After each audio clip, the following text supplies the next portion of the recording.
been trying not to go off the deep end. Give me a reason. I've been trying not to stay on point. I've been trying to save my voice, but y'all gave me no choice. The world go mad, can't ignore this noise. Look at these people found dead in the streets. I got some partners that hate the police. Me, I'm just trying to hold on to my peace, cause I'm liable to lose it and go get the peace. I need a reason, I need a season. Plead with Jesus, I'm just grieving. They be like, if you and what you believe in. I need a trip, I keep it cheap. What in the H, you saying a I? Ain't no JK, but I'm talking to God. Don't need a reason to open my eyes. If I'm still breathing, I'm running for miles, man. Yeah, I've been doing better than I was before. My name would be Yvonne, the Baby Whispherer, Williams Madden. And if I go through this whole spew this whole week, we're going to be here a while. That's not the point. Today is January 27, 2025. Old people moments. And here, as we are educating the educator, as we are educating parents, government officials, police, forces, law enforcement, social service, if I go through the whole spiel, we'll be here all day again. So, today we are talking about the impact of childhood trauma and adulthood. A mouthful for all of us. The experience we carry from childhood shapes our lives in a profound way.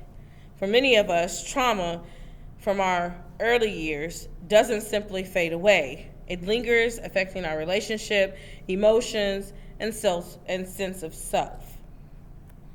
What we're going to explain today is how unresolved childhood trauma manifests in childhood. We are going to try to show you and provide tools and strategies for healing, and to emphasize the importance of breaking generational curses. P.S. Before I finish, I just like to say that I am always being chosen for the hard topics, and I'm going to say this year, I plan on charging you guys. That's not the point. Anyway, so let's hit it. It wouldn't be the Baby Whisperer if I weren't cheeky. I'm going to try not to cuss and use Skittle language, so bear with me. What is childhood trauma? The definition by Webster Dictionary is childhood trauma occurs when a child is exposed to an event or experience that is emotionally overwhelming or harmful, and they lack the resources to process and cope with them.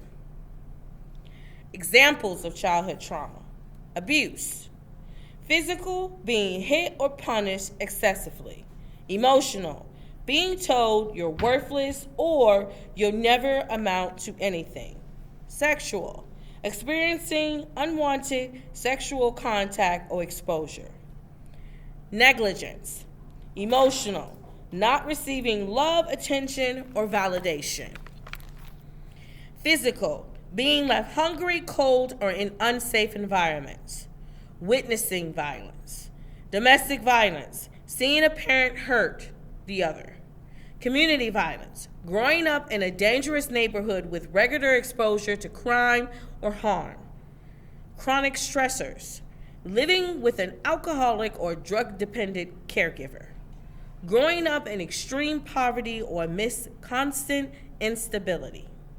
Types of trauma: acute trauma, a one-time event like a car accident or losing a loved one suddenly; chronic trauma, experiencing multiple interconnected traumas, often within a family system; complex trauma, experiencing multiple interconnected trauma within a family dynamic. Visual demonstration. I want you to imagine in your head what trauma does when it relates to the emotional regulation and the memory process in your brain. And if you don't understand that, hold a second. How does childhood trauma reoccur in adulthood? Ask yourself that question. What did you see when you were a kid that affected you in today's society? What happened to you when you were a child whether it was bullying, whether it was seeing your parents, whether it was not seeing your parents, whether it was the loss of a parent, whether it was the loss of a family member. What traumatic situation can you remember from your childhood? More importantly, I want you to envision a situation that has affected you and changed your mental and physical state, which means how you used to see something, it changed it. How you believe in something, it changed it. And I want you to envision that situation right now, because those are the situations that you tell your children about. The emotions that you feel as you still can envision a situation that happened in your life that angers you, that saddens you, that makes you happy, affects your adulthood, and in an astronomy way. When I say an astronomy way, I mean I'm talking about energy. Because a lot of us think that emotion is just that, emotion. But emotional consequences have a physical, mental, everlasting effect on us. I.e., body language has no words, but it comes off of your energy and how you move your body and how a person sees what is coming off of you, which is not anything that is physical that you can see. But when people come with body language, the expressions that you have tell you how that person is going to come at you. I'm going to pause for dramatic effect because I think I just hit y'all in one big mouthful. Anyway, so how does childhood trauma reoccur in adulthood? Emotional reoccurrence, low self-esteem. Just listen to me. Adults often carry the belief instilled during childhood that they are unworthy of love and success. Example, a person avoids promotion at work because they believe they don't deserve them. Chronic anxiety and hypervigilance. This is one I want most of y'all parents, grandparents to listen to. Trauma keeps the nervous system in a heightened state of alertness, leading to overreaction to minor stressors. Example, feeling panic when your boss sends you an unexpected email assuming it's bad news. Emotional numbness. Some adults disassociate or suppress their emotion as their coping mechanism learned in childhood. How many of you disassociate when someone tries to tell you critical information that might criticize what you are doing, but in the outcome it will help you? How many of us will suppress what we actually feel because we are walking on eggshells, because we don't know how to not angrily express ourselves because we are afraid we were never expressing ourselves before, so no one's gonna know how we feel. It's gonna always come out as anger. How many of us were suppressed as children for expressing your emotions because it seemed feminine or out of place? Relational reoccurrences. Fear of abandonment. There's a lot of us that have this one right here. Adults may cling to relationships, even toxic ones, out of the fear of being left alone. Example, staying in a controlling relationship because it feels safer than being single. If I ain't said this 100 times, and I've said this in the Savage Room, and if some of y'all don't know what the Savage Room means, you're going to have to learn it, but that's not the point. If you are in a relationship and feel absolutely single, then you are in a toxic relationship that's manipulating you to be drained from all of your potential. I'm going to leave that right there. Avoidance of intimacy. Yeah, I can't say that word. Shut up. 5 degrees. Anyway, so some adults struggle to open up emotionally, fearing vulnerability. Example, a partner who shuts down during an argument, unavailable to process conflict constructively. Now, there's a difference because I do this a very lot. There are some conflicts that I shut down to take out the toxicity, but there are some of you that shut down because you don't even know how to constructively break down the argument of why you're having the argument. If two people are screaming at each other, no one's listening, everybody's just trying to get the point across, that is a pure toxic argument. If one person is screaming and the other person is trying to hear them through their frustration, and you completely break down the argument, it is not someone winning. First of all, no one can win an argument. The only person that wins an argument is the rationality of taking away what the argument was about. That's a freebie. Behavior reoccurrences, addiction. Many adults have substance, food, and overworking as a way to escape emotional pain. Overachieving or people-pleasing. Trauma survivors may overcompensate by trying to prove their worth through accomplishments. Self-sabotage. Fear of success or happiness can lead to behavior that undermine progress, such as procrastination, staying in an unhealthy environment. Some of us like to self-sabotage our addiction in order to overachieve or pretend like we are, to people-please the people, so we can still stay in our runt, but look like we are coming out in our comeback. If you don't understand that the trauma that you bring into your adulthood without analyzing it yourself, without breaking it down, without seeing what flaws it has given you, you are going to self-sabotage your adulthood, which a lot of us is living through this self-sabotage right now. A lot of us are seeing these traumas being brought up in certain parts. And my God, many of you who are raising children are sabotaging your children's childhood. Physical manifestations. Trauma can contribute to health issues such as heart disease, digestive problems, and autoimmune conditions. Example, chronic migraines or IBS, irritable bowel syndrome, often linked to unresolved stress. I can't stress this enough. Trauma can do more than just physical attributes. But in your adult life, we've learned so many ways to cut corners, to do what we call our fast fixes, to do what we're going to detox ourselves, and we never get the actual toxic that we need out of ourselves because you are detoxing yourself with a different toxic. The dangers of passing trauma to your own children. Modeling unhealthy coping mechanisms. Emotional unavailability. Parents who struggle with expression, affection, and validation emotions may unintentionally teach their children the same patterns. Example, responding to your child's tears with, "Stop crying, you're fine." Repeating abusive dynamics.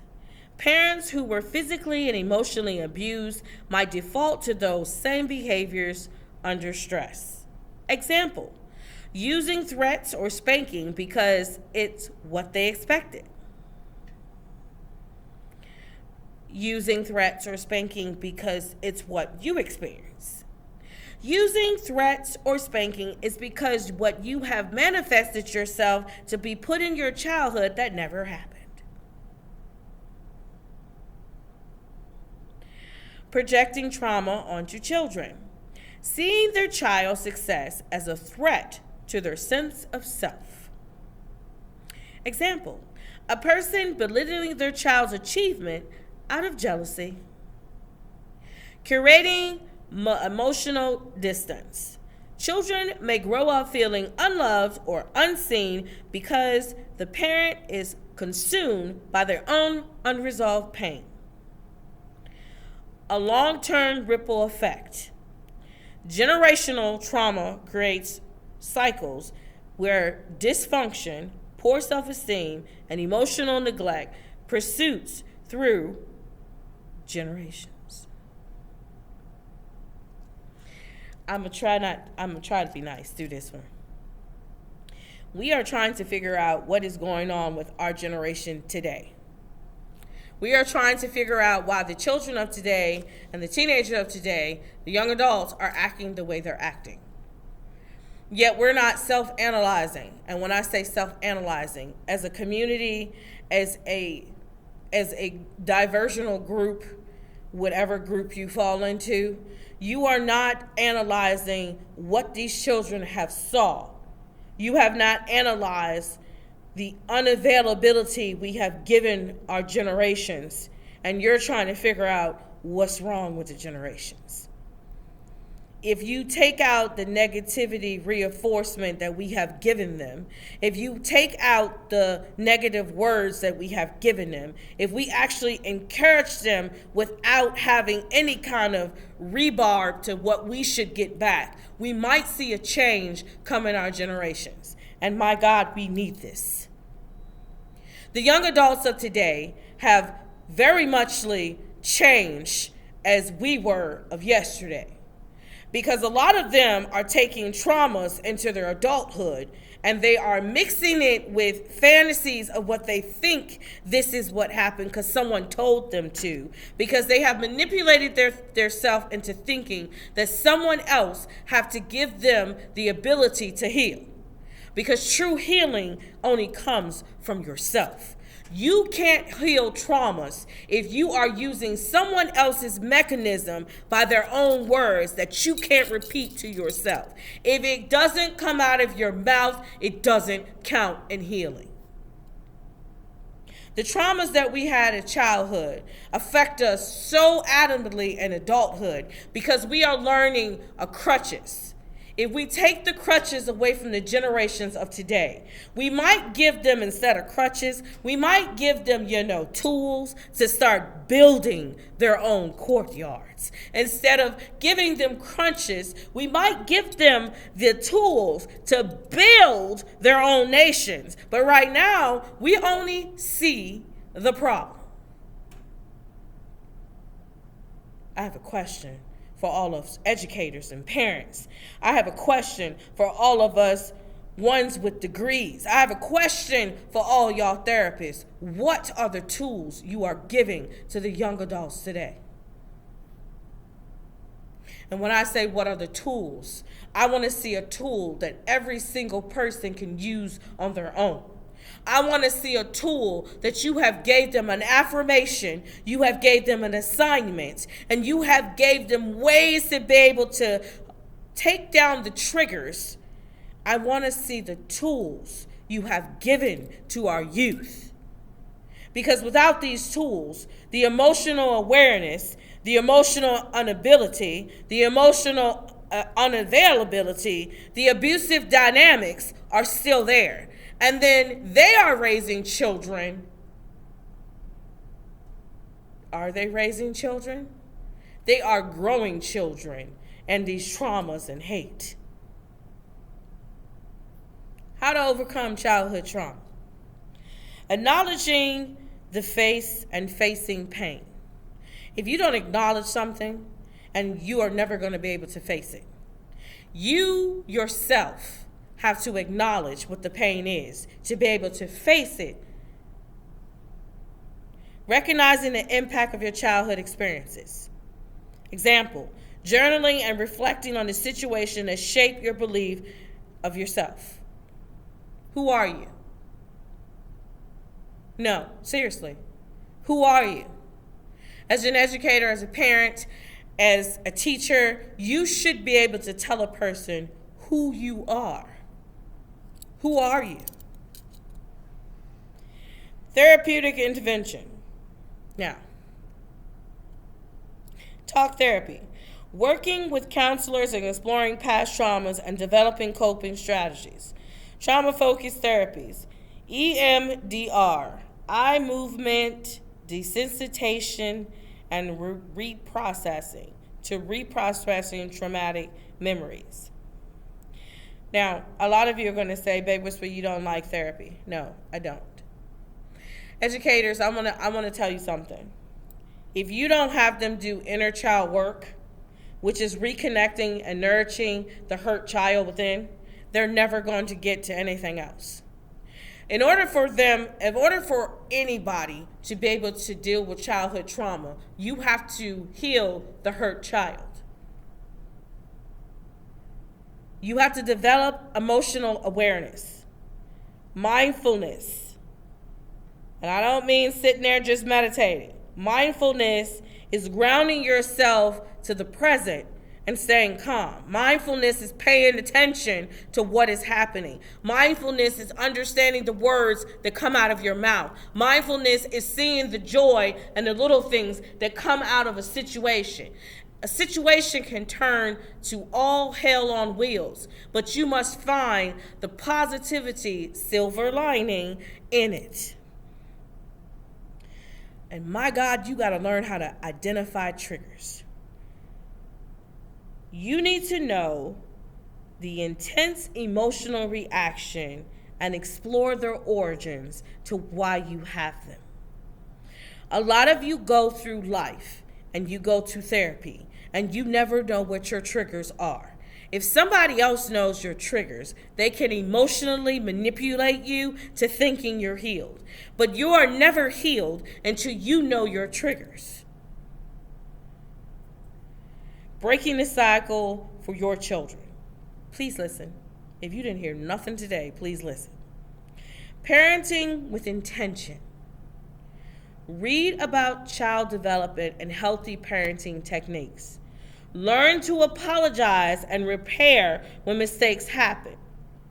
Example, say this: I yelled earlier. That wasn't okay. I'm working on expressing my emotions better. Tell your children when you did a fuck up. There we go. Yeah, Baby Whisper, your mouth. I don't know how else to get y'all attention. That's the only how I can get your attention. We know when we messed up. We know when we have did something that we weren't supposed to do. Why can't you admit it to your child? I was wrong. Okay. Now, let's fix the situation.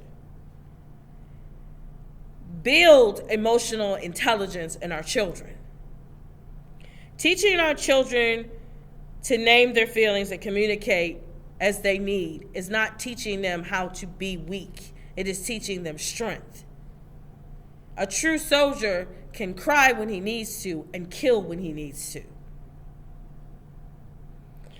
The benefits of healing is personal growth, increased self-confidence, and the ability to form healthier relationships.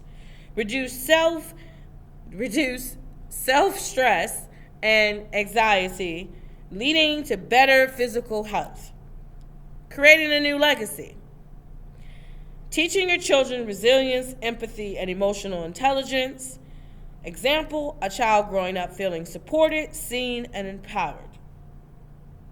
Strengthening relationships, reconnecting with loved ones, and breaking cycles of miscommunication or conflict. It is very easy for us to say, that happened in my childhood, that's one of my problems, this is what happened. You're still blaming someone else. The truth of the matter is that childhood trauma teaches us to blame the old guy. Blame the new guy. Blame your parents.